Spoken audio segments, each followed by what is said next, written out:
Eurocrats are set to put forward sweeping changes to the bloc's common agricultural policy cap, including a simplification of regulations and a more flexible approach to subsidies. In the first half of 2018, the policy was put in place to prevent shortages and regulate production across the Union. However, it has caused controversy since it was first introduced in 1962. Supporters of the policy say it gives Europe food security and protects rural communities by offering subsidies and incentives to farmers.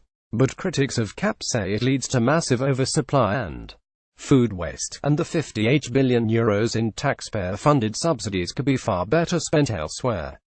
Getty plans to reform the Europe's CAP would be a step backwards. Henrik Wendorf said no European farmer in a free world market can keep up with regions that produce cheaper food. Henrik Wendorf and current EU rules pay subsidies simply based on how much land farmers own, not on how much they earn, meaning some of the largest recipients are extremely wealthy businesses and individuals. Now, an agricultural union in the east of Germany has warned member states may decide to go against CAP if the new look rules further distort the market. Henrik Wendorf, president of the Brandenburg State Farmers Association, described plans to reform farming subsidies as a step backwards. Speaking to German media, he said European farmers were reliant on subsidies and other compensation from the EU to help mitigate the disadvantages they face against competitors on the world market. He said no European farmer in a free world market can keep up with regions that produce cheaper food.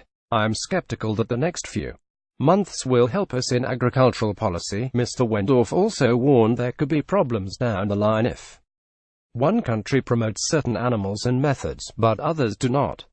He warned countries could then decide whether to pay income support directly or prefer other programs.